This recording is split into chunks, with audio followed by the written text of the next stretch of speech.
start. There we go. Yeah. Okay. Welcome everybody. My name is Rutger Klaassen. I'm the principal investigator of the ERC-sponsored project based at Utrecht University in the Netherlands on the business corporation as a political actor. We've started a year ago and we're having online meetings. You can see many of them on our website. And we're recording this meeting as well to put on our website. If you would prefer us not to do so, because you don't want to be visible online as being participant in this meeting, then please let us know and we will not put the recording online. But of course, we hope you all agree and we will put it online if nobody objects. Today, we're having a very special meeting on the comparative political theory of the corporation. So as part of our larger intellectual project about the political status and social role of the business corporation, we also want to look at the way in which in different philosophical traditions, people think about business corporations and their role in society. And for this meeting, we've asked Professor Chan, Professor Kayangi, and Professor Kuran to give talks on respectively the Chinese, the African, and the Islamic perspective on corporations. And we're very happy and grateful for you to be here. She is going to introduce the discussion and then chair it, and then Tully at some point will take over. Let's go ahead. Okay, yeah. So thanks for attending our online seminar. So this is our final online event before the summer break. And this seminar is actually a first step of a larger project about the comparative political theory of the corporation, which is a research project that attempts to build a platform for scholars from different philosophical traditions to think through political questions concerning the business corporations. So before getting into the details of today's seminar, let me first make an announcement. We've organized a 3-day online conference in November for our comparative project of the business corporations, in which we're looking for submissions contributing to topics concerning, for example, comparative theories of economic power, non-Western conception of justice and responsibilities, and the implications to the business corporations, etc. So I'll post the link of the call for paper in the chat. Please help us to circulate it to your network, and we look forward to your submissions. So back to today's seminars. Today's seminar is an online seminar on the comparative political theory of the corporations. So the original intentions of the seminar and the larger project behind the seminar is to diversify the philosophical voices in the literature, because the growing body of literature in the political theory of the business corporations is mostly Western-centric. So this seminar is an attempt to invite scholars working on different philosophical traditions to explore the possibility of developing a comparative political theory of the corporations. This seminar is really a first attempt and an open dialogue which provides a platform for prominent scholars to share their thoughts on how a particular non-Western philosophical traditions might be able to speak to questions about the business firms or corporations broadly defined. So we are very honored to have 3 excellent speakers today. The first is Professor Joseph Chant, who is a professor in the Department of Politics and Public Administrations at the University of Hong Kong. He was also a global scholar and visiting professor at Princeton University. Professor Chen is one of the leading scholars in Confucian political theory. His book, Confucian Perfectionism of Political Philosophy for Modern Times, published by Princeton University Press in 2013, is a major contribution to contemporary debates about Confucian political theory. Our second speaker is Professor Griffith Kayangi, who is currently the head of philosophy department at Chancellor College and University of Malawi. He was a visiting scholar at the London School of Economics and Political Science and the University of Edinburgh. His major research interest is the logical relations between theories of policies and practice in African ethics, language, politics, religions, and natural science. Last year, Professor Kayangi published a book entitled Capitalism and Freedom in African Political Philosophy, which provides an important perspective on how different African philosophical traditions think about issues concerning liberty, socio-political relationship, and economic justice. Our final speaker is Professor Timo Kuran, who is a professor of economics and political science and Gorter Family Professor of Islamic Studies at Duke University. His research focuses on economic, political, and social change, as well as the economic and political history of the Middle East, with a focus on the role of Islam.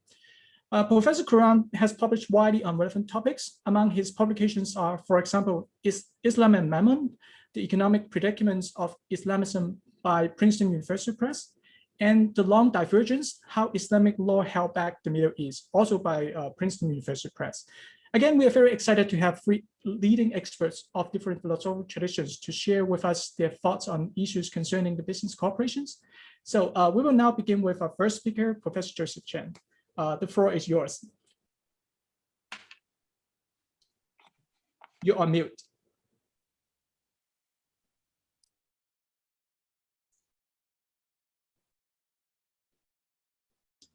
Hello. Oh, okay. Thank you. Thank you, Chief, for the introduction and for the invitation. Let me start by making a confession. I'm no expert on the subject of the business corporation. It has never been my research focus, or even more generally, business ethics has never been my research focus. My research has been on politics and distributive justice, which may have some implications on the economy, but I've never thought seriously about the issue of the corporation. And but so this gives me a very rare opportunity, a much welcome opportunity to think about it, to read up the literature quickly, and to maybe develop some highly preliminary tentative thoughts about the subject. I'd like to divide my presentation into two parts. The first part is about the historical background or about corporations or businesses in traditional China, in pre-modern China. And the second part is more my own philosophical reconstruction of what a Confucian perspective on the subject would look like. So the first part is the historical reconstruction. Historically, I think there were reflections on business and business ethics done by Confucian thinkers or done by practicing business people in traditional China, especially during the Ming Dynasty or the Qing Dynasty from the 14th century all the way up to the late 19th and early 20th century. But these reflections, I think, were not systematic, nor were they very deep. And so what I'm going to say about the historical background is more about historians and legal scholars looking at commerce and also looking at some of the reflections made by occasionally made by Confucian thinkers and practitioners in the commercial sector. And the first point to note is that in the early parts of Chinese history, business people occupied the lowest social status in society and in traditional Confucian thought. The scholars, intellectuals, or officials as a class, in Chinese, the shi, were at the top of the society, the top class as it were, followed by agricultural class, the industry, and lastly, the commerce people. This negative attitude towards the commerce existed for a long time until perhaps, the Ming and Qing dynasty. People's attitude began to change as commerce had grown significantly in those periods. For example, the major Ming Dynasty Confucian thinker Wang Yangming famously said that the four classes of people that I just referred to were all equal. There was no hierarchy of status between them. And actually, all people from all classes could become morally cultivated people, even sages. So this more positive attitude towards commerce and towards business people has started to slowly develop in Ming and then later most clearly in Qing Dynasty. Now, during those times, the two classes of people, the scholars and the businessmen, they started to interpenetrate each other. A lot of scholars, failing the meritocratic examinations to enter government, have turned to commerce and became very successful business people. And similarly, successful business people who were able to give their children the necessary and financial support to study and enter the government, and thereby becoming scholars and officials. Now, during this transitional period, commercial people themselves realized their increasing status, their increasing political and social influences. And so they began to work with scholars in governments or in civil society to engage in philanthropic work in their hometowns or in places where they did their businesses. Now, this was perhaps the earliest practice of what we call CSR, corporate social responsibility, in China. And some of the business people practicing ethical business in those times won the reputation or the name of what they call Confucian merchants. By that title, these people were thought of or regarded highly by society as people conducting their businesses with ethical considerations. These people emphasized the importance of trustworthiness, integrity, honesty, and benevolence in their business dealings. And these people also didn't see their self-interest in opposition to the communal interests. Now, as as commercial activities started to grow and grow, it was only natural that commercial groups and commercial institutions began to develop in support of those commercial activities. For example, what was once small family businesses had transformed themselves into established organizations with hired managers and workers working for those economic associations or organizations. The emergence of the actually managerial class was a new phenomenon in Ming and Qing periods. Although many managers were relatives to owners of firms, they were related to in blood relations with owners, but some managers were so successful and so reputable in town and in regions nearby that they were targets of recruitments. They were headhunted, as it were, from businesses with which they have no personal or relative relationships. So these were what we could call professional managers. Now, alongside with the emergence of the professional managerial class, we saw also developments of what people call clan-based ancestral trusts, trust foundations that were meant to help to promote the well-being of clans, members of the clan. But these trusts later evolved into what some legal scholars today have called clan corporations, using the contemporary term corporation. So corporations did not only exist in the West, according to these China legal scholars. There were some kind of embryonic forms of corporations in China, which are based on clan ties. These clan corporations perform certain functions of modern corporations.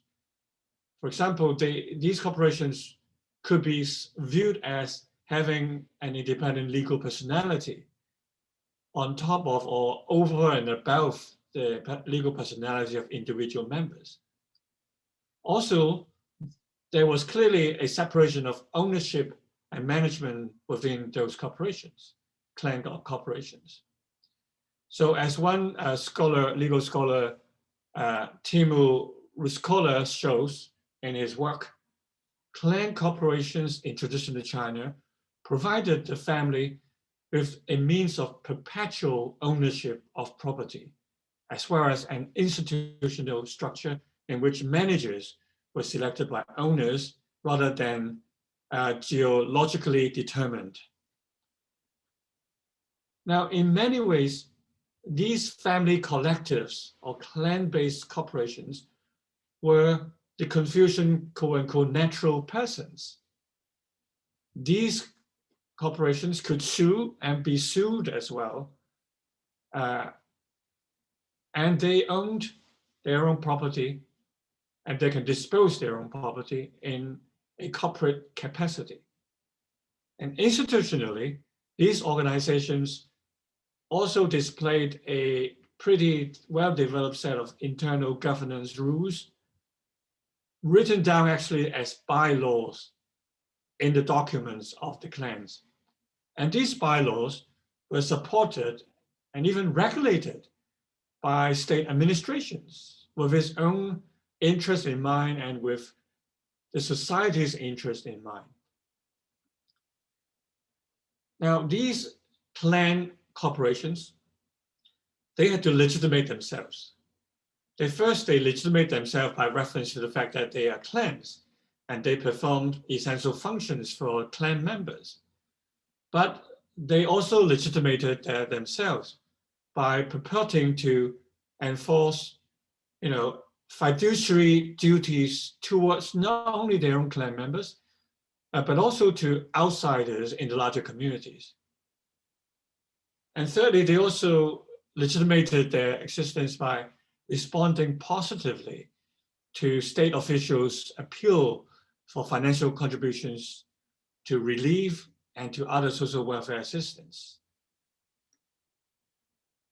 Now, while these fiduciary duties towards clans members were enforceable by law, the wider fiduciary duties towards society were a matter of public expectation and legitimated by state officials.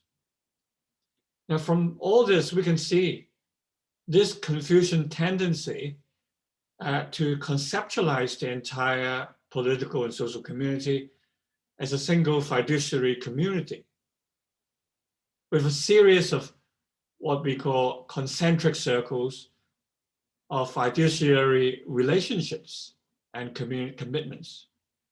This seems to make the public-private distinction that is so well entrenched in the Western jurisprudence somewhat meaningless, because there wasn't simply such a clear demarcation of the public and the private in traditional China. But even in China today, private entrepreneurs are often expected to wear the public hat, as it were.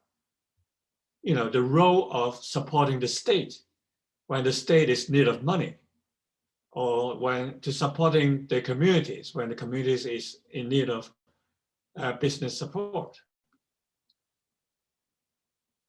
Now, so much for this fairly highly sort of a tentative portrait of the historical background about corporations and businesses development in traditional China.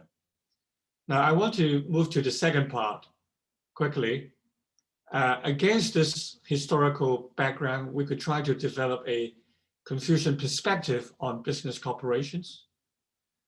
I will look at the external and internal dimensions of corporations and a set of related issues such as the corporation's public roles, CSR, and its internal structure of authority and management. I will use two ideas in the Confucian conception of authority that I've laid down in my book to develop a perspective on this set of issues. These two ideas could be seen from time to time in the actual practices of social, political, and business relationship in traditional China. So I don't think what I'm going to say is simply an intellectual invention as such.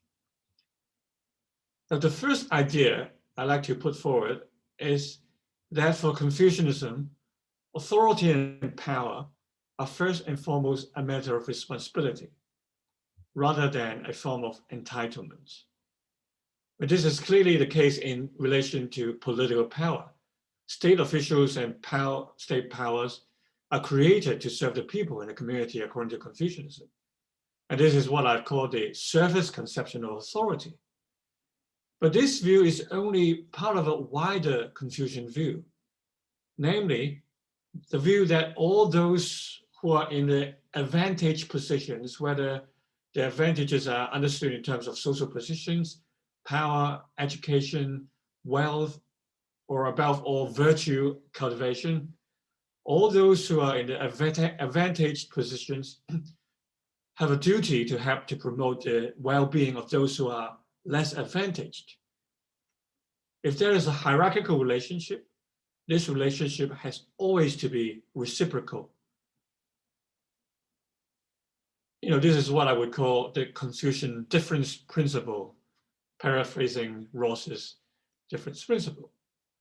This Confucian ideal is not equality as such, but actually a more demanding ideal, namely that the less advantaged one day will be helped to improve their talents, their virtue, or their socially useful capacities to surpass their mentors, so that they will in turn help others who are less advanced than them in their pursuits.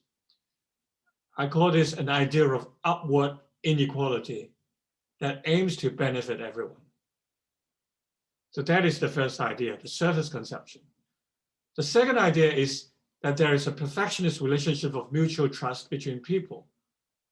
In a friendship between equals, trust would be mutual and equal.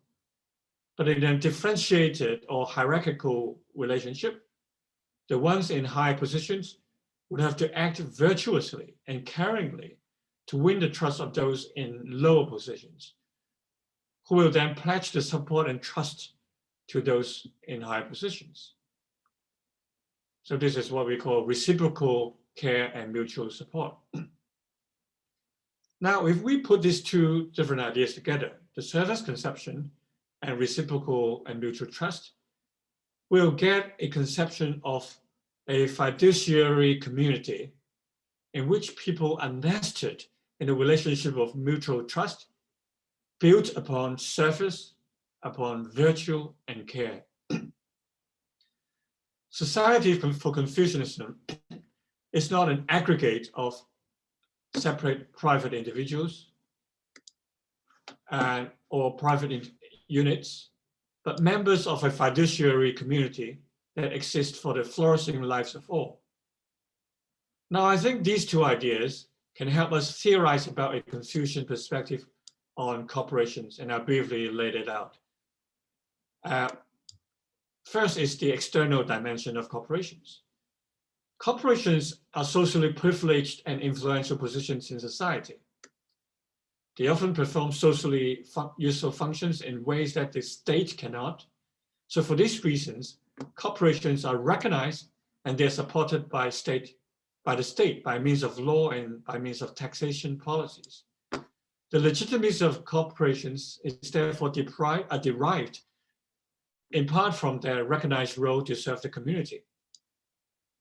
As business corporations, of course, they can't serve the community without making profits. So profit making is a legitimate aim, but it's not the only aim. They are expected to make profits in such a way so as to promote the well-being of the members of the wider community and to do business in a trustworthy way to win the people's trust and support. From here, we can talk about CSR and the stakeholder theory in the business management theory. In fact, I think CSR and the stakeholder theory makes much more or much better sense in the context of a fiduciary community rather than a market-oriented society of private individuals.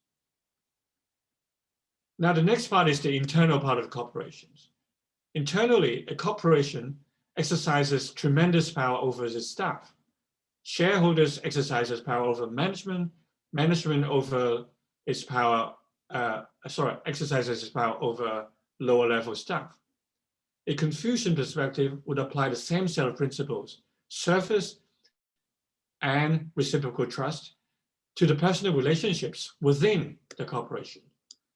Workers are not mere instruments for the profit making of the corporation. They are people with real emotional needs and social needs, and their interests, aspirations, and life prospects are closely nested with other people in their workplace. According to some business management research studies that I've read, managers who are fair, trustworthy, and caring toward their staff receive much stronger staff support and less staff turnover. And staff have stronger morale and find their work more fulfilling. In addition to this, a Confucian perspective, I think, would add that managers should not only support their staff work, but also help them grow professionally so that one day they may take up higher positions. Staff training is not only done for the community's sake, for the company's sake, but also for the staff's own sake, for their own development. Now, the last point is that, okay, this is pretty ideal. Now, how to implement this conception of the corporation in real life? Now, like all political theorists, we don't have easy solutions, and law is always the last resort, and we want to try out other means first. A Confucian perspective, I think, would start by reforming business education in the business school. Alternative views of the nature and role of corporations should be introduced in the curriculum. Management case studies should include firms and corporations that are both successful and ethical. State policies should be in place to encourage CSR. Private law, especially the commercial law in the common law tradition, perhaps should be more sensitive to the legitimate interests of stakeholders. But more importantly, within firms, rituals, to use the language of Confucianism, should be set up to remind the company's shareholders, managers, and workers, staff that they belong to a community with fiduciary relationships, or in my Confucian terms, in perfectionist relationships. For example, rituals such as holding annual company meetings, staff training, staff social activities, or CSR activities, external activities, should be organized to build mutual trust and reciprocal care and support. Insurance sales companies are excellent in establishing rituals of their kind to promote their sort of philosophies of insurance, to promote their staff rationales. I think equally, corporations of all kinds could do the same, but with a really Confucian, genuine commitment to reciprocal care and service. That's all for my presentation. Thank you. Thanks so much, Joseph, for your excellent talk. So now let us turn to our second speaker, Professor Griffiths Kayangi.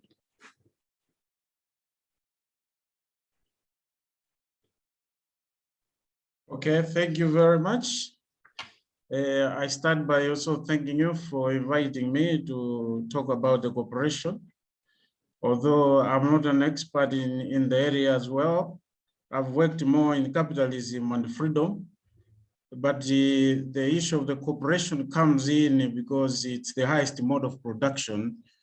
This is why I accepted to engage in this concept. So I will share a screen because I have a PowerPoint. Then I will speak based on that guidance. Professor Kianga, it's very difficult to see you, I think, because of the light behind you. Hello. Hello? Oh, you need more light. No, it's the counter light, which makes it impossible to see your face, I think. At least for me, I don't know how it is for Okay, let me just switch off some of the lights.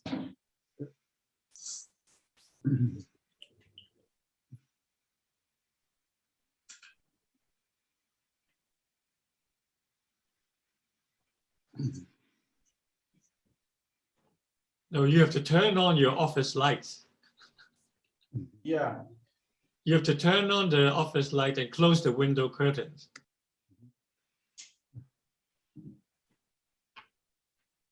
I don't think it will help much, but does that help or it's still the same? Oh, it's much better now. Yeah, it's much better. That's much better. Okay.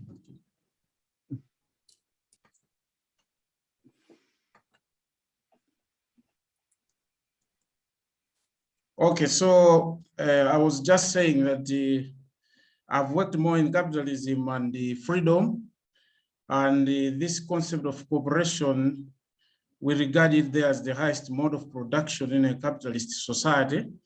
This is why I accepted to talk about this concept. Now, I've entitled my presentation, African Political Theory of the Cooperation.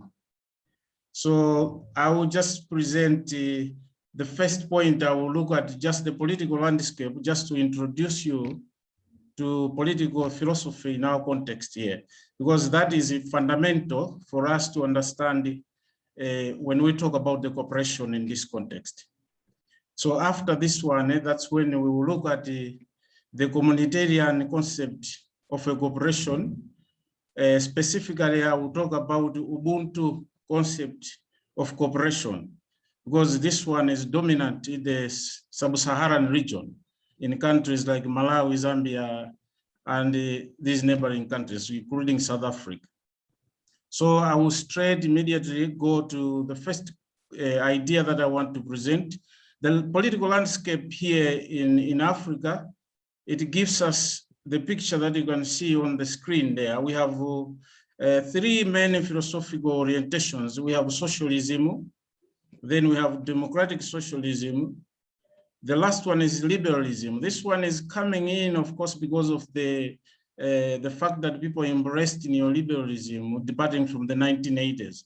So although it's foreign, it's still regarded as a part of what is happening in our Africa today. So I have also to introduce that one for several reasons.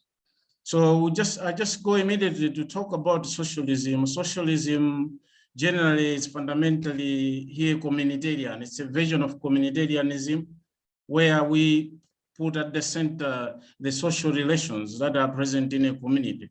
So it is claimed here that this comes right back from our traditional setting, where our chiefs, there was of course a monarchic system, but that monarchic system had a form of socialism where people valued the community-oriented values and so on.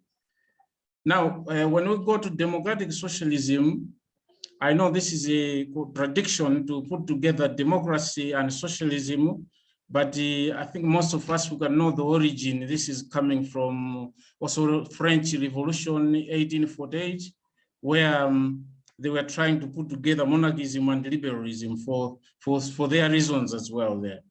But Hayek and Tocqueville, I know that they criticized this combination, that it doesn't really help because capitalism underlines individualism, individual ownership of property, plus the concept of freedom. Instead, it is often argued that socialism does not encourage that the ownership of property by individuals. And also in some circles, it is perceived as if it is against the notion of freedom.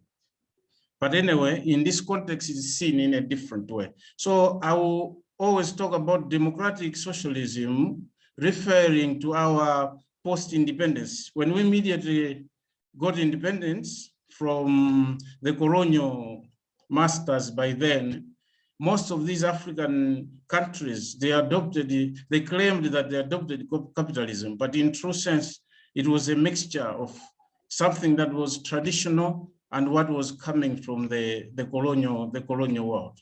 So examples of that, I will just go to this second slide. It seems to be too populated, but you can see democratic socialism. We have different versions that were there of one-party systems here in Africa, like the plebiscitary one-party system where we had the people were allowed to participate, but then they were strictly told not to compete, like competition was not encouraged. So you can participate in political affairs, but don't compete too much.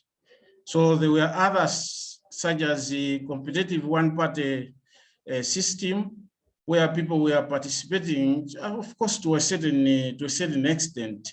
We have countries like Malawi, Zambia, Madagascar are often put under this type of system.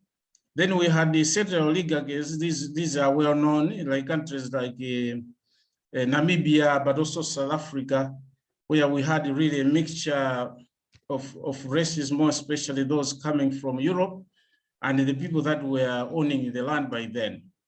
Now in Africa, we have experienced military oligarchy as well, though these are dictatorial systems, but still more, they permitted certain capitalistic elements, more especially in terms of ownership of private property and so on, although there were some difficulties in those areas. So the military ones, we can remember Uganda, Nigeria, Chad, and many other nations that were present. Then we have the multi-party nations. Of course, most of them followed this system at first, but most of the African nations, but immediately they changed to a form of dictatorship. So we have countries like Gambia, Mauritius, and so on.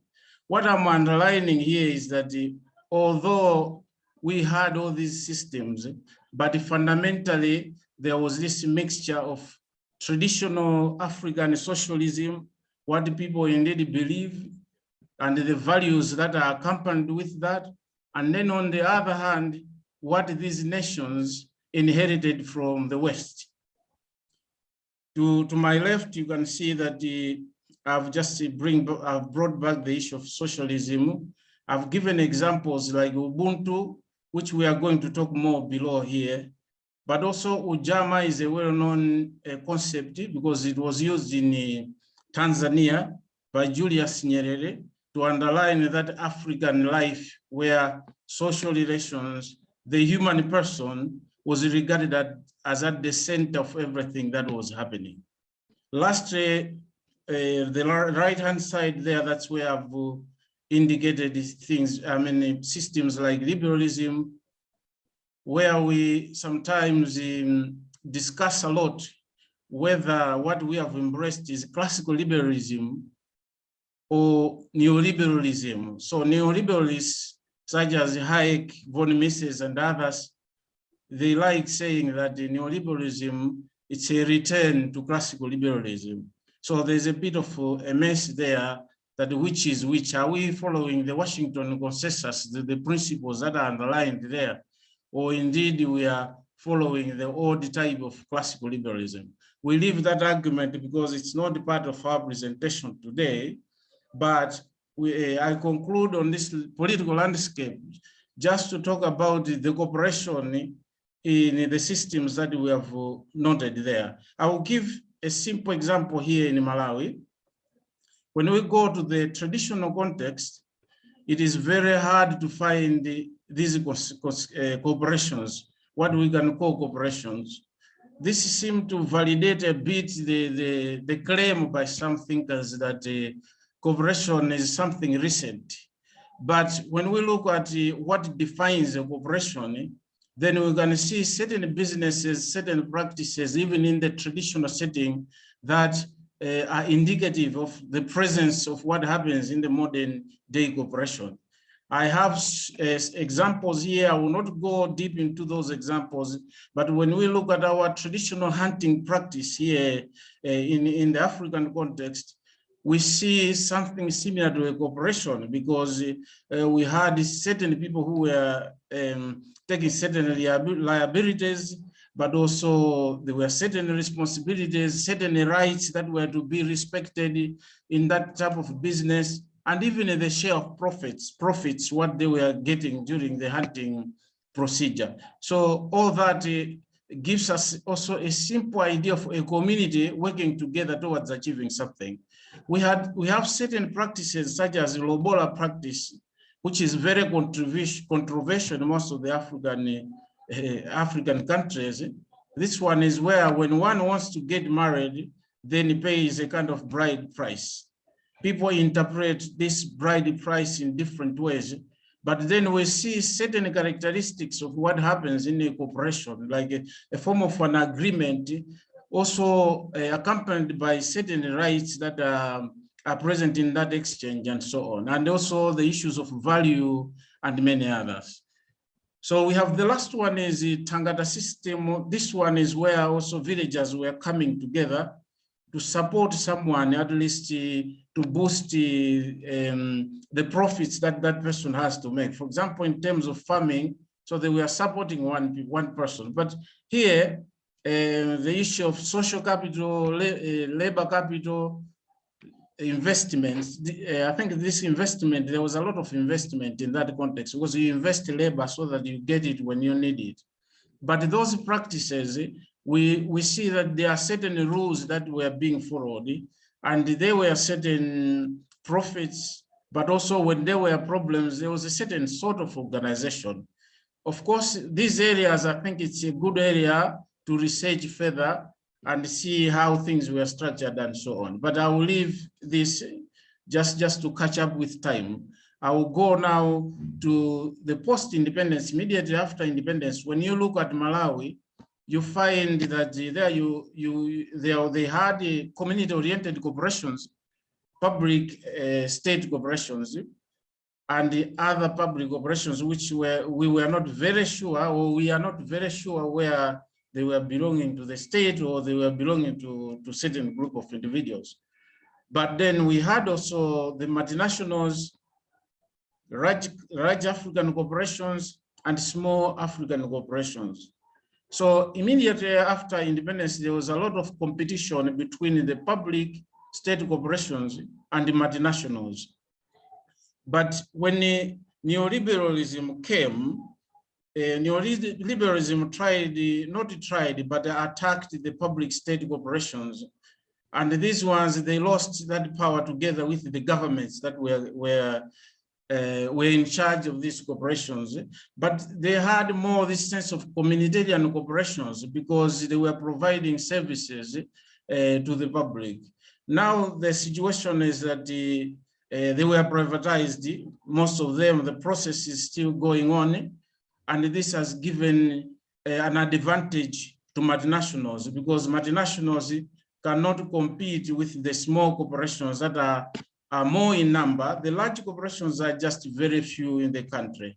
So that's also another area that probably needs a further consideration in terms of philosophies around them.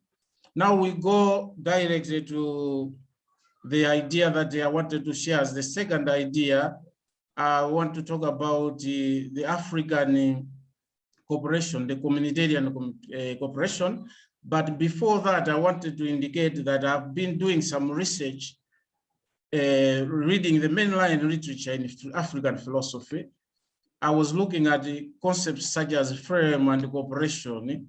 Unfortunately, I've seen that it was not really a main philosophical object of inquiry. I have just some examples, a companion to African philosophy, which is well known and well referred to. You can see that the term firm, you don't have it, so it's zero mention of this one. But when you look at corporations, you have three, but insignificant mentions of this notion of corporations. African philosophy reader also very important, this one. You find that there are 5 insignificant times they are talking about a firm. Then corporations, we have only 4 insignificant times as well, because they just mention it and they are not dealing with the topic itself. Lastly, the paragraph Handbook of Philosophy, recently produced 2017. When you look for the word firm, you find that it's only 6 insignificant times they are talking about it. Then when you go to corporation, you see that there are 7 times they are also insignificant because they are just giving certain examples. This is showing that I think this topic is very important in African philosophy, in the mainline philosophy, that the people, they must indeed do research in this area. That said, when we look at we go now straight to the cooperation as Ubuntu. So I will just give a background about Ubuntu. Ubuntu, I will contextualize it within African communitarianism. So just to help those that are listening understand what is African communitarianism, here in Africa, African philosophy, we have 2 versions of communitarianism. We have what we call radical communitarianism and moderate communitarianism. In radical communitarianism, priority is given to the community. So community is given priority in everything. So even when we talk about the personhood is defined based on the community. So a person is a person because of others. So if you are not community oriented, then it's very difficult for us to call you a person, all these things. So the community is important also in terms of values, even moral values and all the other values. Just in summary, the radical communitarian theory, we can summarize it with the expression, the dictum of Mbiti, which is also commonly quoted, is I am because we are, and since we are, therefore I am. So this one here, of course, I do criticize a lot this dictum, because I see as if it's trying to compare with the Cartesian dictum, I think therefore I am, just to underline that African context is more communitarian, while the Western is more individualistic. So these generalizations, I think they are a bit problematic, but we can leave that aside and proceed with the other idea of moderate communitarianism. So moderate communitarianism, there we are trying to put together the individual, but also the community. We are saying that the African individual has also certain autonomy. There's also self-assertiveness, and this individual can even own a property. So this idea that everything is common and so on becomes a bit problematic. So this is why moderate communitarianism is trying to accommodate the individual so that we can even defend the rights of this individual. Now, with this background, when we go to the context of Ubuntu, Ubuntu is a concept that refers to humanism, but also in Chichewa, in Malawi, we have also a word similar to this, we call it Umuntu. Now, what is happening here, we are saying that a person is a person through others. See, this is a quotation from, more especially from Tutu, who underlines this. So you become a person, but only through others. Now, in this type of Ubuntu understanding of a person, we have community-oriented virtues are encouraged, such as alms giving, being sympathetic, being caring, friendliness, and so on. The element of respect towards others, being considerate, patient, kind, and so on. Now, all these virtues become very important also when we talk about the cooperation as Ubuntu. Now, there is the idea also of rights in the communitarian setting in Ubuntu, which is also important.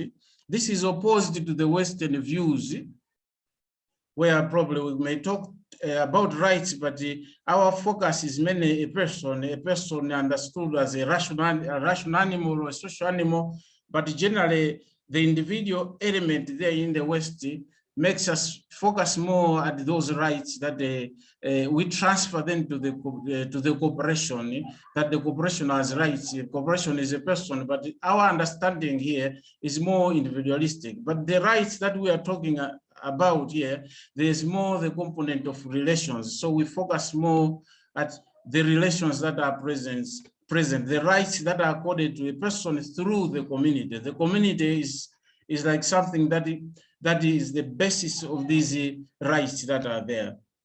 Now, I just want to comment here, Gieke noted that in African understanding, priority is given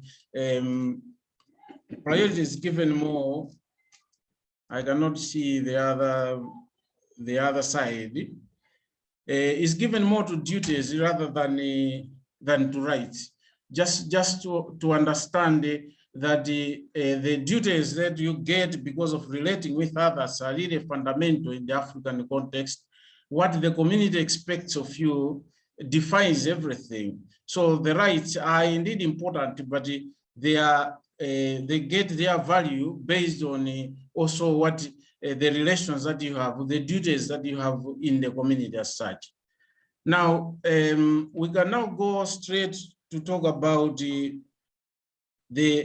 concept now of cooperation. I've seen different studies like Roots 2009, also West, plus also Nkomba 2013. So there are many studies that are trying to bring this type of model. Now, in this context, the cooperation is a community. Now, we are already seeing that our notion of a community is founded on Ubuntu, on the human person himself. So we are trying to found the cooperation on a human person and not on a profit making, where we are saying, for example, in the context of the shareholder theory. So our interest is not to maximize those profits, but the common good, because Ubuntu is about achieving that common good. When we look at a person in the community, we say, okay, what is the common good for everyone? So the understanding is the same here, that the cooperation targets the achievement of that common good. Now, when we go to McFarlane in 1999, in fact, he underlined that when we say that the cooperation is community, we can sum up everything in one word, that a community or a cooperation is Ubuntu. Now, the community management, for example, we just give an example in corporate governance or management. We'll see that that management will be accompanied by that sense of duty, that sense of fulfilling the values, the relational values that are important, but also that sense of what is the common good. Now we can also see that there are some theories also in like one by Roots management theory there, where we see also this value of collectiveness, collective values that define everything that is happening there.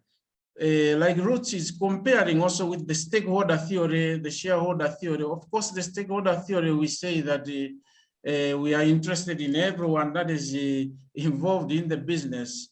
But here you can see that even everyone involved in that business, there's certain level of individualism that is accompanied there.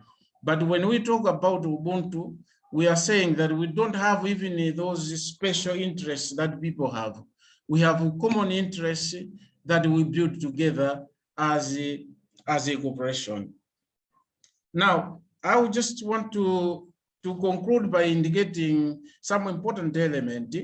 The issue of legitimization. How do we make it legitimate the cooperation? Since it is a community thing, it is the community itself that makes the cooperation legitimate. So, as I said earlier, that even a personhood, it is the community that makes it legitimate, that you are a person. Otherwise, you are not a person because you are not living the virtues that are fundamental in the community. Now, in terms of authority, even in a corporation, the same community has, so we can look at the community as even as an artificial person with certain rights. But what happens in the African context is that these rights or any authority that is there is then given to trustees, something like some people that have to run this community. And one of such individuals is the chief. The chief also has that power that he can delegate. So it's a question of delegating power. So when you're exercising the power, you have to think of the community, that I'm doing this in place of the community. Now, I want us to look at all the community members, not as the stakeholders, but as the shareholders. So each and every individual in the community has a say, even over land. The land is a good example in an African context. When we are dealing with land as a property that is owned, we have the chief is going, or chief or headman, village headman, they are going to look after this land. They will share it whenever any person is needing it, even strangers when they come in, this one can share it. But this person who is using it, it is his until the time that he will not need it. So there's a certain level of utilitarianism, if you want, or pragmatism, where a person can use even a property until he doesn't need it, then he gives it back to the community. So there is some sense of ownership even to the individual that is owning. Lastly, we can understand this, how we legitimize the community or the corporation. We have the sense of, there's a certain sense of belonging. So if I feel that I belong to this corporation, then that automatically makes that corporation legitimate, because all activity. Could you finish Yes. your presentation in 1 minute, because we are already running over time? Yeah, I'm already, so this was my last statement. Thanks. So this sense of belonging will help also to legitimize the corporation. So thank you very much for, I think, listening to this presentation. I hope that it makes sense in the area that we are doing. Thanks. Thanks so much for your presentations. And we will have a final speaker, Professor Kuran. So I would like to share my screen. Do we need to remove the existing one first? Yeah.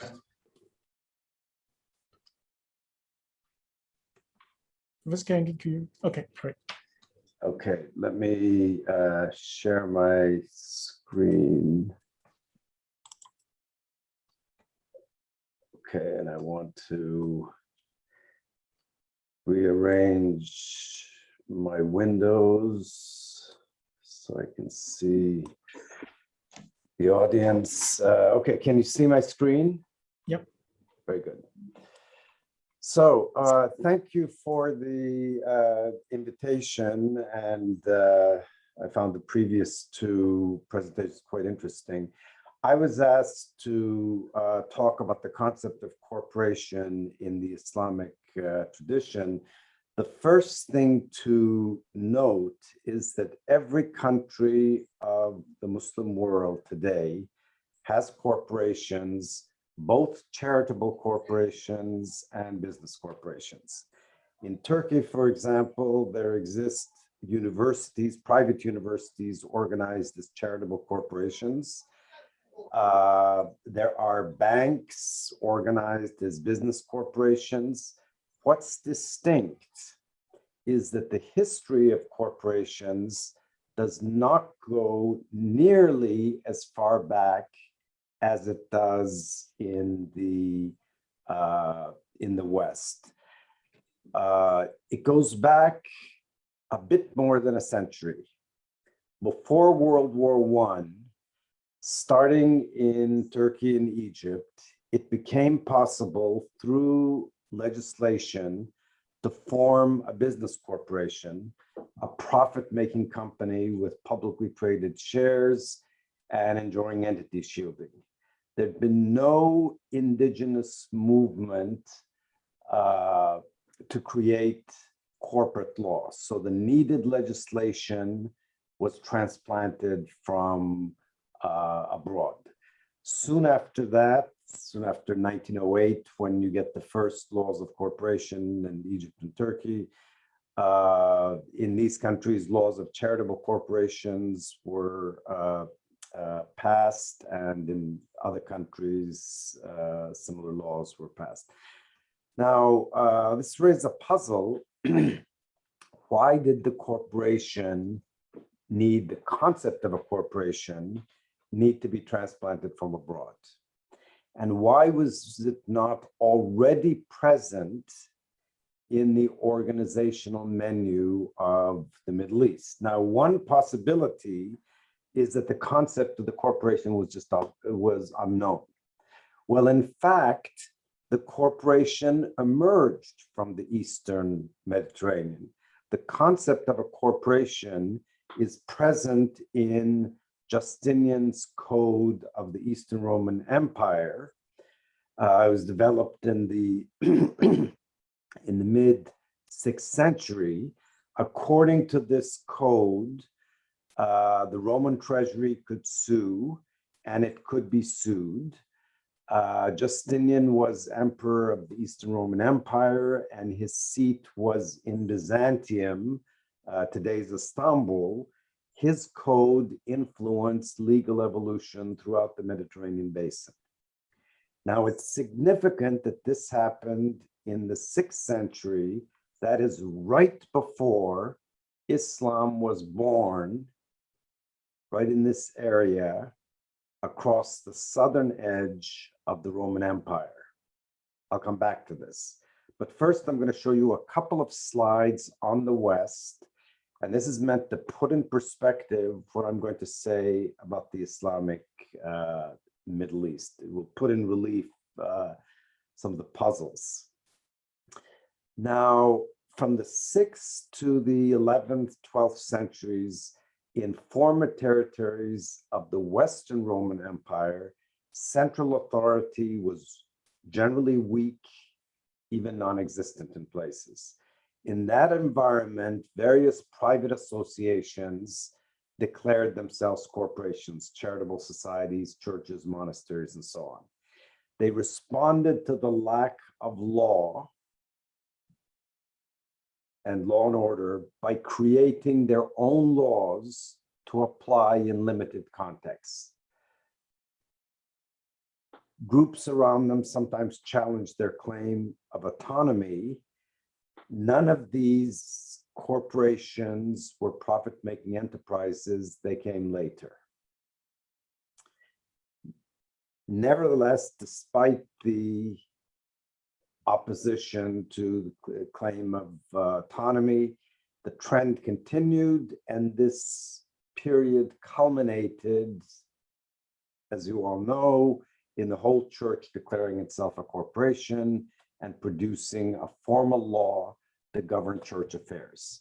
Meanwhile, cities created urban laws and various other groups became corporations. Again, as you all know, business corporations came much later. The first commercial enterprises to organize as corporations were the overseas trading companies, which needed to pool a lot of capital for long voyages. Now, this did not come out of the blue. When incorporation became advantageous to businesses in the age of explorations, the necessary institutional ingredients were already available. This is going to be important when we move right back to the Middle East in the next slide. It was a matter of simply combining these various ingredients. The legal system already had centuries of experience with legal personality. Outside of business, it was a matter of applying this to business. And the techniques essential to the business corporation had already been developed within the context of other organizational forms, such as increasingly complex partnerships and eventually joint stock companies. So let's turn back to the Middle East with this experience that I just described in the background. Islam arose during the period when corporations started to proliferate in the West. During the 7th to 10th centuries, Muslims had exposure, considerable exposure, to the Roman institutional heritage. And at the time, Islam was very receptive to transplants. This was a very dynamic period for Islamic law, for development of Islamic law. What is known as classical Islamic law, the Sharia, developed during these periods, and it took its classical form in the 10th period. But the concept during this period, the concept of the corporation was not borrowed. Islamic law, as it developed in this period, and remember, or I should note, Islam spreads outside of Arabia and takes over a lot of many of these territories that were once part of the Roman Empire. But Islamic law, as it developed in this period, is strictly individualistic. Only natural persons have standing in an Islamic court. So that raises the question, why was the corporation, the concept of the corporation spurned? Even though early Muslims were familiar with the concept. At the time of Islam's emergence in Arabia, there was no state in Arabia. The population consisted of warring tribes that punished each other collectively for individual transgressions. There was no state to prevent the fighting. Islam is, of course, a faith, but it also had a political project. Islam offered a solution to destructive factionalism, and this is something that contributed to its phenomenal success. Islam grew exponentially, just like early Christianity. The Quran promotes communal unification by replacing tribal solidarity with religious solidarity. Now, Islam did not extinguish tribal bonds, but unification was successful enough to allow collective action against outsiders during the early wars of conquest. The corporation would have undermined this agenda by allowing tribes to organize formally as subunits. So this is the reason why many, many Roman concepts from Roman law are brought into Islamic law, but the concept of the corporation is spurned. So what was the delivery vehicle for functions that were being met in the West through charitable corporations? The Middle East's alternative was the Waqf, and the Waqf is a concept that is itself based on a Roman concept. It's a form of trust, which is borrowed from Roman law. It also existed in Persian law. The Waqf is the trust, unincorporated trust, that is founded under Islamic law. It's managed by a caretaker or a trustee. It's founded by an individual property owner, not a group or family. The endowment is used to provide a set of services, and the arrangement is to last in perpetuity. The Waqf became the main Islamic device for supplying social services that in the West were provided through self-governing organizations. Excuse me. For example, practically all urban services were provided by Waqfs, not by municipalities. The municipality is an organization that arrives in the Middle East in the 19th century. Colleges emerge actually in the Middle East before they do in the West. Islamic colleges or madrasas are organized as waqfs. They're not self-governing, unlike the universities that emerge in Europe. In the region, if you go to the region today, practically all surviving structures from before the 19th century are structures that were supported by waqfs. The main exceptions are palaces that were built by sultans and military installations like fortresses. Here's a scene from old Istanbul. Everything you see in this picture, except for this 19th century building, everything was supported by a waqf. You have a school that was supported by a waqf here. You have a bathhouse for women, bathhouse for men. Again, at the time, it was supported by a waqf. There's a corner of a mosque here. It was financed by a waqf. This whole park, and it's in its original form, with the exception of this water feature that came later. These are all supported through waqfs. So, where did the waqf come from, and what explains its properties? The answers will give insights into why the corporation arrived late in the Muslim world and into the consequences of the long delay for the present. The Waqf is not among Islam's original institutions. There's no mention of it in the Quran. The earliest evidence of its existence is from a century after the birth of Islam. What prompted the innovation was the weakness of property rights.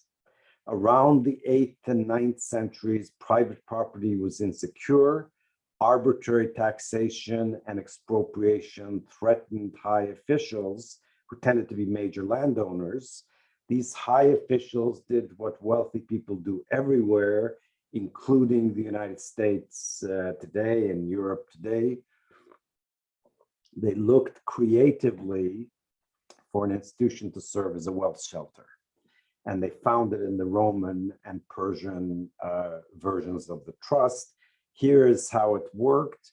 Regardless of the services that the Waqf provided, its assets were considered sacred, which made rulers reluctant to expropriate them.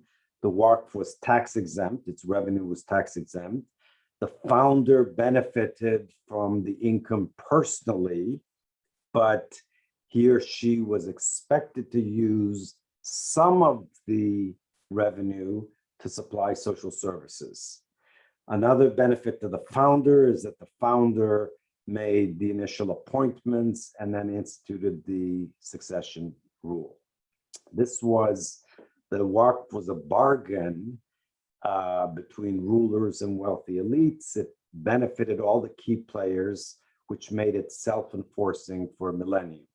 The wealthy obtained from the state credible material security. The state committed not to expropriate. It gave up tax revenue, but in return, it got something valuable. In return, it didn't have to deliver services itself. It left the delivery of services to the wealthy. The state collected taxes without providing services beyond, of course, the provision of law and order. And the average person benefited from various subsidized services. Seen from the standpoint of the individual, this was a system that encouraged philanthropy and it was responsive to local conditions. So once in place, powerful social coalitions would seek to preserve it, and as resources poured into the system, because this did serve as a wealth shelter, the constituencies supporting it would grow. Here's a quick summary of the divergence from the Western organizational pattern. The Waqf in the Middle East and the corporation in the West emerged around the same time. Both solutions grew out of Roman law. In the Middle East, an organization emerges to respond to a problem you would see in a society with a strong state, a state that is capable of enforcing a far-reaching legal system. You don't need to establish a new legal system. And of course, because it is a strong state, it's capable of predation. The Waqf provided security against strong states. In the West, an organization emerges to compensate for weak states, to compensate for the absence of enforceable law. The corporation provides the means for self-governance. Of course, the West borrows the concept of the trust as well. We can talk about this in the Q&A, but that's used to a much lesser extent. Here's a timeline of what I've just described. You can see the emergence of the Waqf coincides with the time of the early corporations in Europe, and it's very, very late that the corporation enters local legal systems. The Waqf has one key property of the corporation. It has an existence apart from its individual managers, employees, and beneficiaries. So it might have provided the starting point for corporate life. However, unlike a corporation, it was not meant to be self-governing. Its deed is viewed as a contract between a founder and society. The Waqf's objectives and rules are set by the founder, and it's up to courts to enforce it. In principle, the Waqf's objectives are enforced by judges. The manager is not given, or the caretaker is not given much discretion. His duty is not to maximize profits, not to maximize the benefits to the constituencies, but simply to fulfill the founder's wishes as his agent. This lack of self-governance caused Waqfs to become dysfunctional under changing conditions. And I'll just give you one example out of hundreds I could give you. Here's a fortified inn on the Silk Road that ran from the Aegean all the way to China. It had a huge staff consisting of managers, guards, etc. The resources to support this came from, of course, many properties.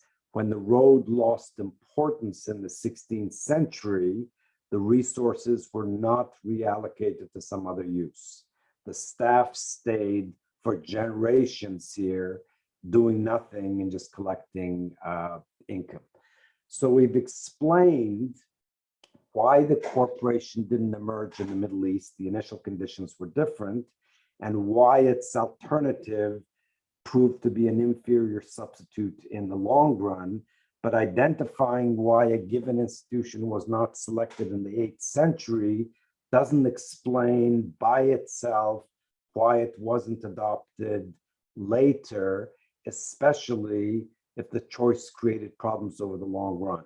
An institution that is self-enforcing at one point need not remain self-enforcing. The corporation could have been borrowed from abroad. It could have been invented by people conscious of the limitations of the Waqf sector. But critical ingredients were lacking. They were lacking because Islamic contract law, in combination with the Islamic inheritance law, led to conditions that made their development unnecessary. Short-lived partnerships don't need tradable shares. Tradability serves to increase liquidity. If your capital is tied up for a short period in partnerships, you have liquidity already. People won't invest in a corporation without a way to give shares liquidity, but the appropriate market was not there. On top of these missing ingredients in the commercial sector, the legal system was unfamiliar with the concept of legal personhood. The Waqf delayed the emergence of the corporation in one other way. Because of its wealth sheltering function, the Waqf sucked capital out of the commercial sector. Successful merchants invariably set up Waqfs to give their families security. And in the process, they moved capital into a relatively inflexible sector from a sector where growing enterprises might have looked for organizational innovations and generated the business corporation. Since I mentioned that no concept of corporation appears in the Quran, let me take up the issue of whether religion posed an absolute barrier to developing the corporation. People have argued that the legal ethos of Islam made it impossible to accommodate fictitious persons without challenging the very core of the religion. Max Weber took this position. In fact, with a modicum of imagination, a person steeped in Islamic legal history could have found Islamic precedents for rudimentary forms of legal personhood. For example, when asked whether property can legitimately be donated to a mosque, which is not a natural person, certain early jurists had ruled in the affirmative. People were asked, can property be donated to a shrine like the Kaaba in Mecca? People visit today as part of the annual pilgrimage. Again, they had ruled in the affirmative. This type of early precedent might have served as justification for granting legal standing to a socially constructed entity, And it did, in fact, in the 20th century. In Saudi Arabia, corporate law is justified on the basis of these very early precedents. But along the way, there was no demand for organizational innovation, and the absence of preconditions made it infeasible. Let me conclude with some comments on the historical significance of the corporation's absence from Islamic law. The Middle East became underdeveloped relative to the West, not India, not China, not Africa. A major reason is that only the West developed the institutions necessary for pooling large amounts of capital in flexible organizations capable of long-term planning. The West was able to finance the global explorations, engage in mass production, do commerce on a large scale, reallocate resources and opportunities as relative prices changed. The Middle East, among other places, could not do this. And that is a key reason why in the 19th century, the region became clearly underdeveloped economically. It's also why much of the world fell prey to European imperialism. The corporation contributed also to turning the Middle East into the world's least free region, which it is today. Democracy requires checks and balances, and these come partly from civil society, which consists of self-governing organizations. The WACs were not self-governing, so they denied to the Middle East the skills that come from running autonomous organizations and participating in some way in their governance. What are these? What are these skills? Self-management, mass participation in organizations, participating in learning to compromise, learning how to build coalitions. Last slide, let me end with a reminder that all states of the region now have laws that allow both business corporations and charitable corporations, but the region's experience with these organizational forms goes back just to the early 20th century. The region is still in a learning mode, and this delay is among the reasons why civil society is weak. So thank you very much. I can stop sharing at this point. Thanks, Professor Kuran, for your very inspiring talk. So now we will move on to the Q&A sections, which Tolly will moderate it. Yeah, thank you all. Everybody can hear me, I assume. Great. So yeah, thank you. So I'd like to thank all three of the speakers for their great presentations.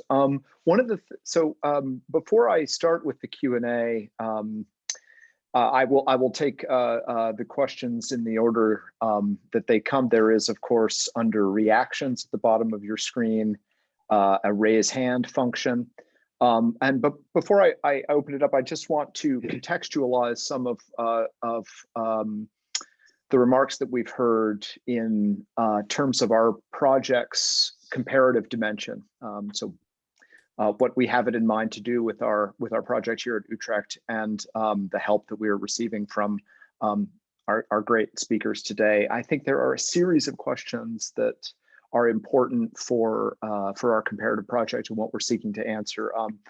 So one of the things that we want to do is just to look at each of the philosophical cultures that are represented in this comparative project and determine what the political role or the political function or the political standing of economic organizations is in those cultures. And we've heard a lot of great information about that today. And so this is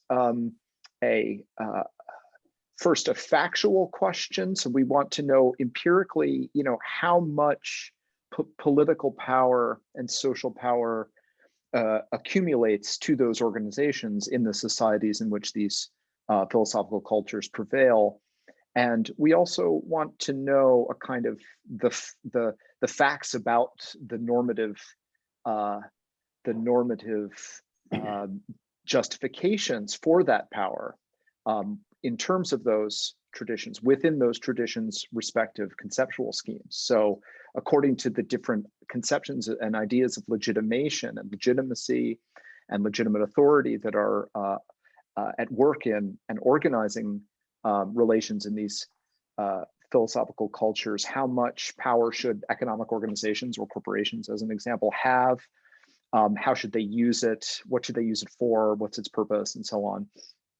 We've heard a lot of also about that today, and we all, you know, we want to know, or we want to kind of think about the answers that are given to those questions in terms of contributing to a kind of generally better or more complete philosophical understanding of the corporation from a normative standpoint. So not just content ourselves with, you know, how in fact do people think about the corporation in these different societies, but how ought we to think about the corporation in general? And I think finally, the last thing I want to mention here is the historical dimension, which the three speakers referred to. You know, how has the historical interaction between the societies in which these philosophical cultures dominated affected and shaped the migration of the corporate form into these different societies? So in certain parts of the world, they had experiences of the Western corporate form. Take, for example, the Opium Wars in China, or the activities of the East India Company, British East India Company in East Asia, and the Dutch East India Company in Southeast Asia. And to what extent does that affect present understandings of the corporate? So these are some of the questions that we're interested in our project. And I think it's great that all of the speakers provided illumination on these together. So with that said, I'd like to open the floor up to questions for the speakers. Was there anyone who would like to go first? Or any of the speakers themselves have questions for one another? That's also I got a question. Okay, go ahead, Chi. Yeah, so this question is specifically for Joseph, but it might also touch on some of the other speakers' presentations. So it's such of a useful point to emphasize that the corporations has a fiduciary duty to the community, right? So this is not distinctively special in Westerns or in the Eastern context. But I think the problem is like,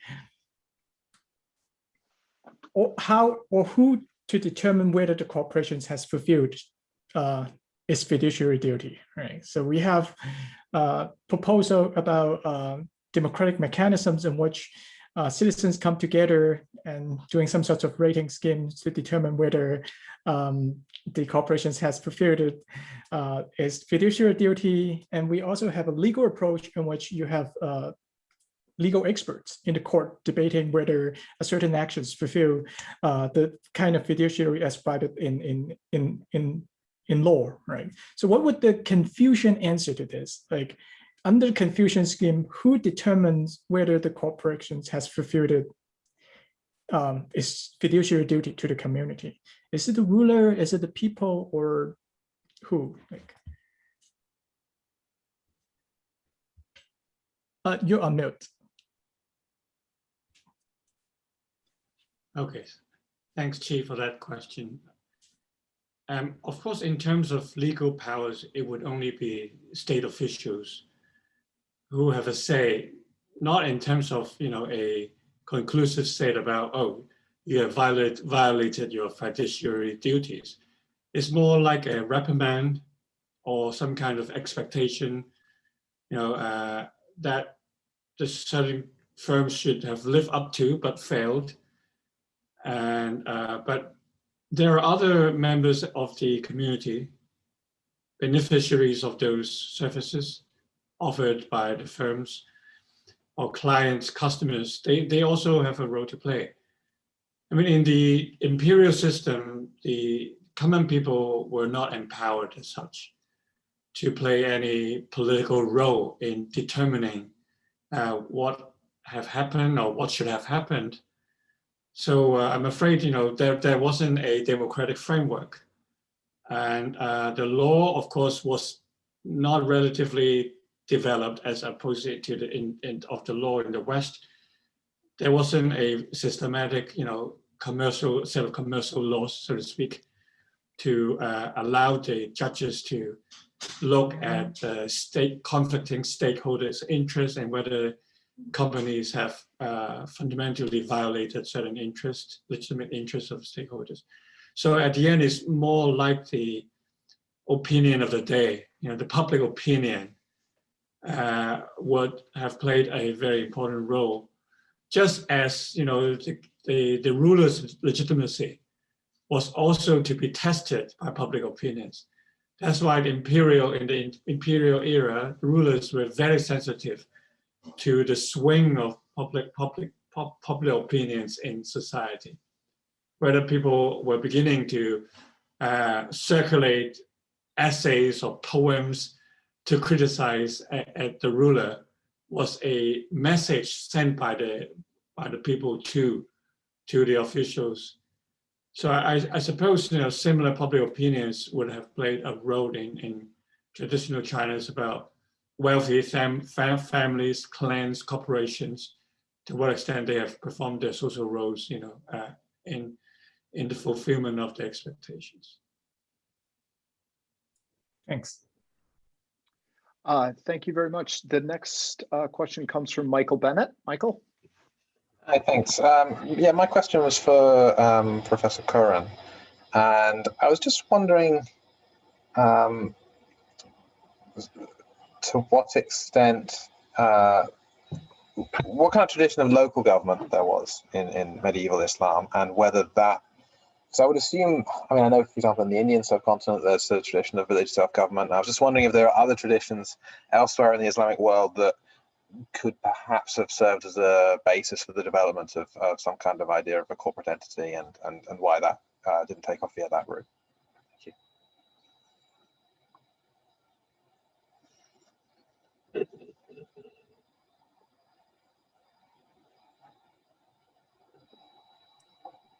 So in medieval Islam, there was no such thing as a local government. Cities were governed by the center, by people appointed from the center, not by locals themselves. And the person appointed, the governor appointed, other officials appointed, were regularly rotated precisely so that they did not develop local ties and did not become local leaders. This was a way to keep power centralized. And so you had cities, in fact, some of the biggest cities of the world between 1600 and about 1700. Istanbul was the biggest city of the world for several centuries. It's within the top 5. Even a city like this does not have a local government. The municipality of Istanbul was established in the 1860s. Amazingly, it's until the late 1700s, it's regarded as a very well-functioning city. How does this work? It works through various walks. When services are needed in neighborhoods and it's noticed that there's a void, the Sultan puts a little pressure on wealthy elites who are thinking of sheltering some wealth by establishing a waqf. And the Sultan suggests that they provide services, that the waqf provides its services in a particular neighborhood, whatever's needed. If water provision is needed, that some fountains be established. that is how the cities function. So there is no local government. To answer now directly your question, there is no local government that could have formed the basis of the corporation.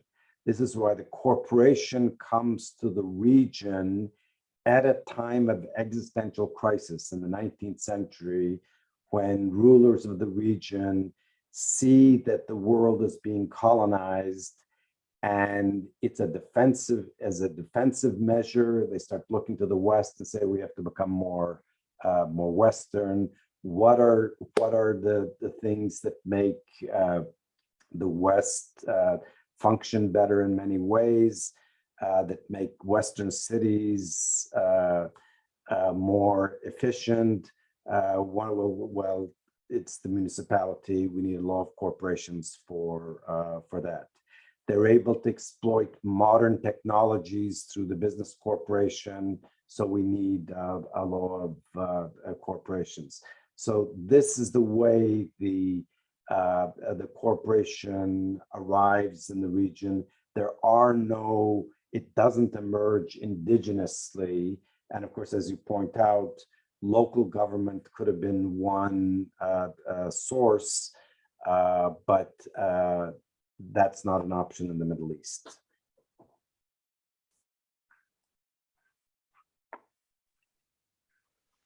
Thank you. The next question comes from our own Philip Stehr. Philip? Thank you very much. Yeah, thanks also to the three speakers for these great talks. I have a question for Professors Chen and Kayange, because you both talked about the close, the ties that bind a corporation to the community in both of your approaches. And I would be interested to hear what happens if a corporation fails to do its duty towards the community. So what are the possible ways to treat a failing of the corporation that especially nowadays we might be facing on a pretty widespread level?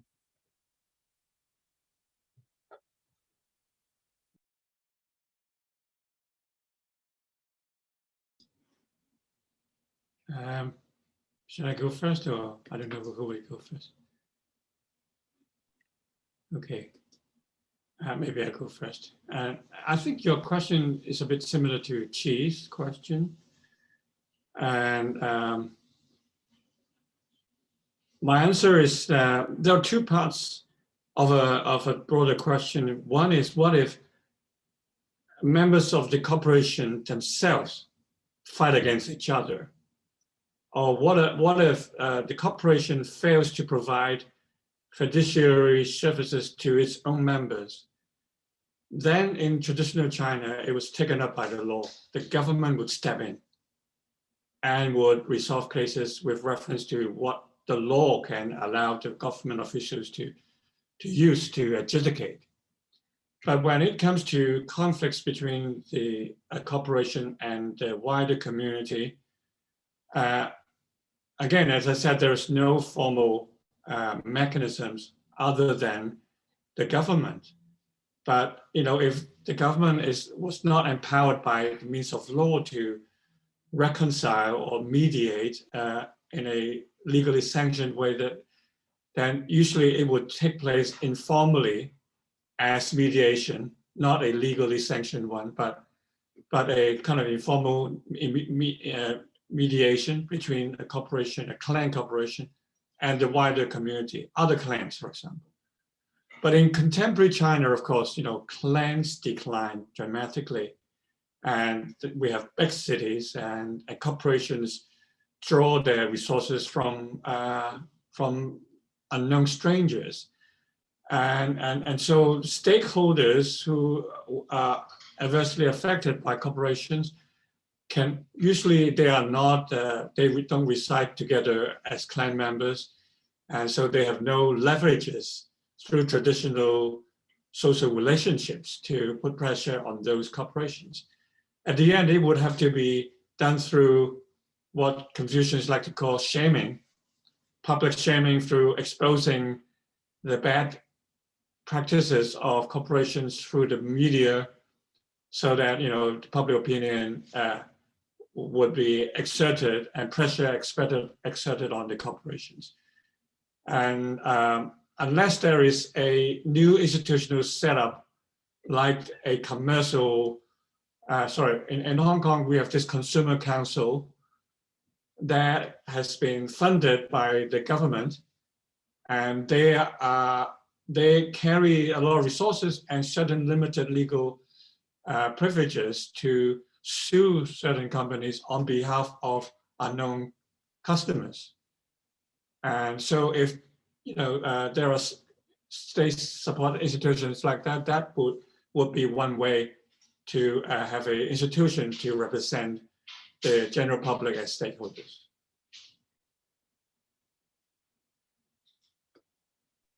Professor Kayonge, do you want to take up this question as well? Or shall we move to the next one? Yeah, my internet was not okay, so I was not following. I just started now following, so I couldn't hear the question. Philip, do you want to repeat? Yes, I can briefly repeat. Yes. My question was. Yes. My question was what happens if because you talked about the ties of a corporation to the community, and I would be interested in hearing what happens if a corporation fails to do its duty. What are there mechanisms to get it back on track, or to sanction it somehow?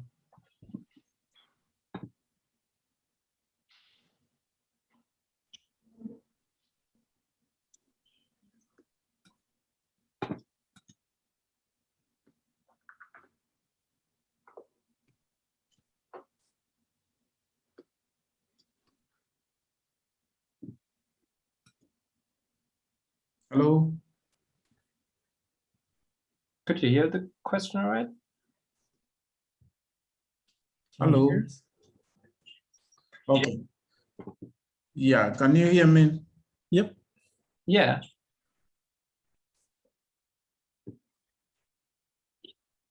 Okay.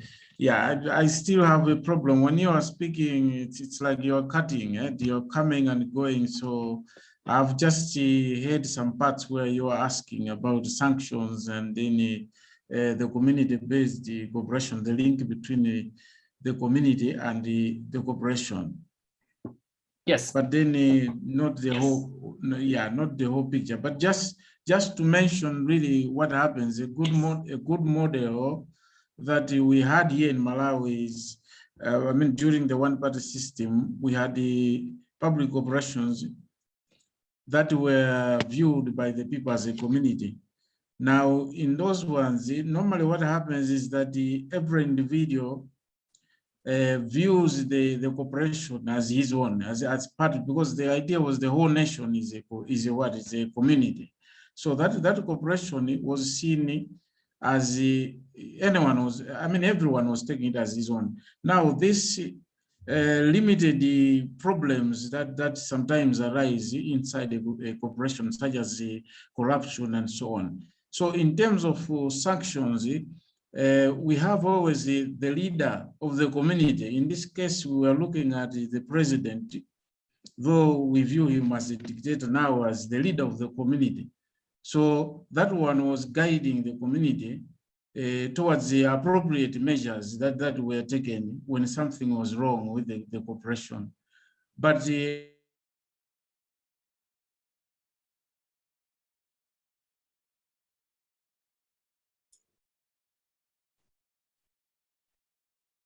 I think he lost his connections again, right? Yeah, I can't hear anything. Shall we move on to the next? Yeah, okay, well, hopefully he can reconnect.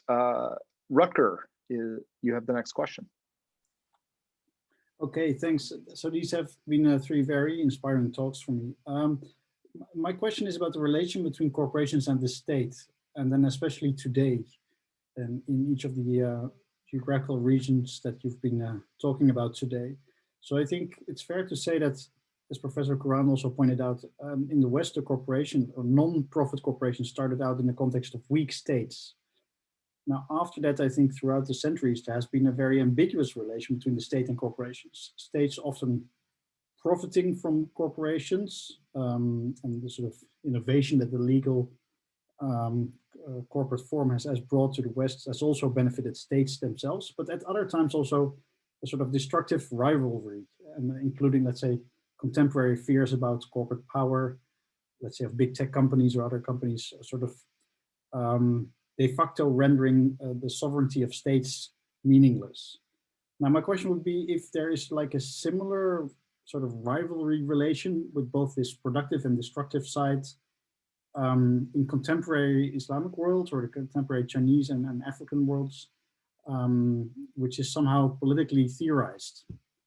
So I see this as a sort of central problem for political theory, whether the power of the corporation is something that is sort of helping or sort of overthrowing state power, and then in what ways, through what mechanisms, and then normatively speaking, what to think about this. But it would start with whether this diagnosis is something that can be recognized from your perspectives as well, or whether you theorize the relation between the corporation and the state in a different way from the start. Want me to go first? Sure. Okay.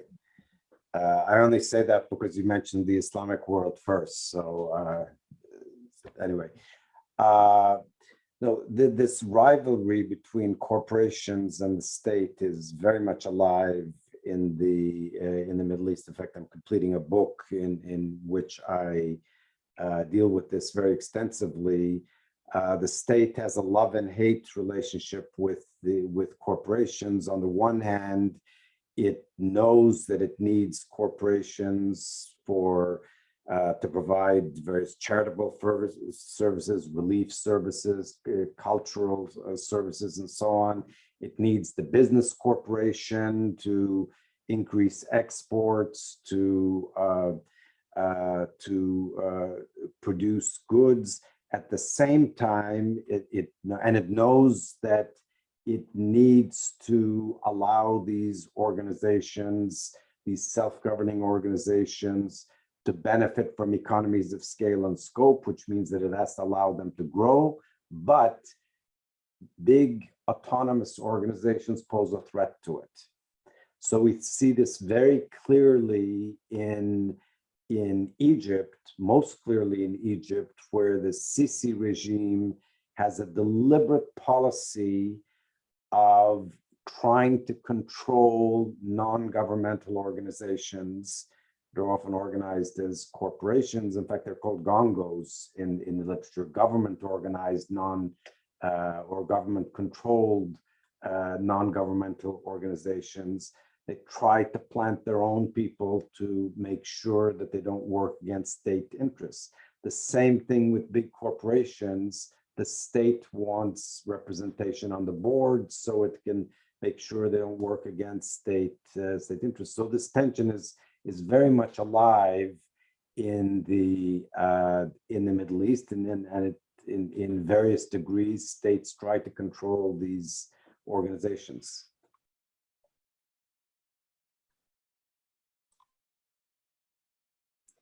Thanks. Professor Chan, perhaps? Yeah, maybe I could share my view. I think it depends on which Chinese society you have in mind. If it is China, the PLC, and clearly the system is one a special one, in which the CCP, the Communist Party, dominates the entire countries in terms of its politics. So if the Chinese state or this Communist Party finds certain gigantic firms behaving unethically or in a way that threatens either the Communist Party's political interest or the community interest, then it's very easy. The Communist Party will just step in and give you an order, and they don't need to use any threat of law. I mean, they just empower themselves and order you to do certain things or not to do certain things. The latest example is, Ma Yun's the aims firm that wanted to get incorporated in the stock market but failed last minute because the Communist Party intervened and stepped in, because that company has grown already too big and has monopolized a lot of data of people in the country. But in places like Hong Kong, well, at least the pre-2019 Hong Kong, not today, the government was very much limited in its power to strike a healthy balance with the corporations. And the standard means of influence people use in Hong Kong to constrain the powers of the corporations were NGOs, media, and state-supported horizontal accountability mechanisms such as what I just mentioned, the consumer councils. But often these mechanisms just failed, and because the corporations were too powerful, and they also received a lot of strong political backing from the Communist Party in China after the handover. So for a certain period of time, like 20 years, the Hong Kong government was rather in a weak position against the corporations. And so either the law has to be revised to develop a stronger, more competent set of antitrust laws, fiduciary common law, as well as labor rights. Otherwise, the corporation will continue to dominate. Thank you, Professor Karan. Unfortunately, had to go to a meeting. Professor Kiange, can you hear us? Can you hear the discussion? I guess he's still having audio difficulties. The next question, I think, shall be the last one, and that is from, well, Michael, you had your hand up earlier. Had you simply left it up, or do you have a follow-up question? Or, okay, then the last question will be from Chi. Yeah, so I have heard reverse version of Rucker's questions, right? So now we keep talking about like, what if the corporations goes against the interests of the state and how should the state regulate it? But in liberal thought, like at least in Tocqueville, right, we have the idea that between the state and the individual, there is an intermediate association that might protect individuals from the state, right? When the state violates the interests of the people, then these intermediate associations perform a democratic functions of protecting the people, right? So is there any theoretical place in Islamic thought or in Confucianism that these intermediate associations, which perhaps might include a business corporation or the firm, could protect people from the arbitrary interventions of the state, right? A recent example in the US would be like when the FBI asked Apple to unlock like phones of activists, then Apple simply refused, right? So that is sort of like protecting the privacy of the people from the arbitrary interventions of the state. So does this kind of like intermediating protective role has any place in the theoretical foundation of Islam or like Confucianism? If possible, I'd like to, since I need to leave for to start a Zoom meeting, I'd like to go first. There is no place for intermediate organizations in Islamic thought. And if you look at Islamists today of various stripes, they insist on controlling, having an Islamic state control on behalf of the Muslim community these intermediate organizations. Where you do see theorizing on the place of intermediate organizations and the virtues of civil society, this is in secular communities in the Muslim world who are pointing to a flaw of Islam, something missing in Islamic thought. So that is where you would find it. So there's a big tension between Islamists and secularists over this particular issue. Thanks. Chi, is your question about whether there are intermediate associations to protect people against the state or against the corporation?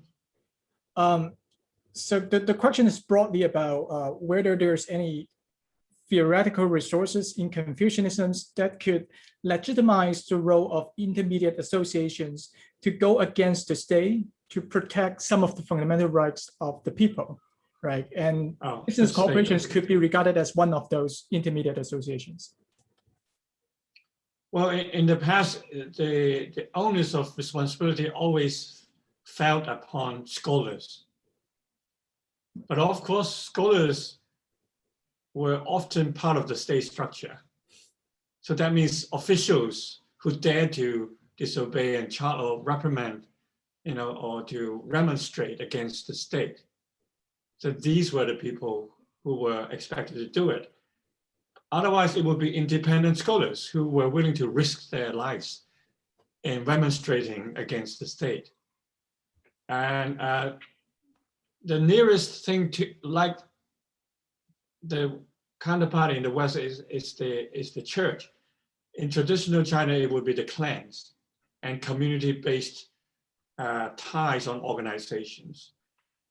And there were, of course, business chambers who often in history gang up with scholars to protect, against state's interference, unjustified interference, like confiscate, like, taking away the possessions, or like imposing heavy taxations on them. So commercial chambers, they would gather together and resist or respond actively against this pressures. And but the Confucian philosophical tradition seldom theorized about these institutions like commercial chambers. They mostly talk about the responsibility of state officials or independent scholars. But unfortunately, they were not independent institutions as such, or intermediate organizations as such. But in today's contemporary society, Confucians would have no problem accepting or welcoming intermediate associations of all kinds. NGOs, community-based organizations, district-based organizations, media, and also clan-based associations. They exist partly to serve the community, but partly to protect their own well-being against any unjustified interference, either from the state or from elsewhere. But if the state is strong, they would also find a way to co-opt these mechanisms into the state apparatus, as it were, supporting the state politics rather than, resisting the state. So it's always a kind of a political struggle between the state and civil society.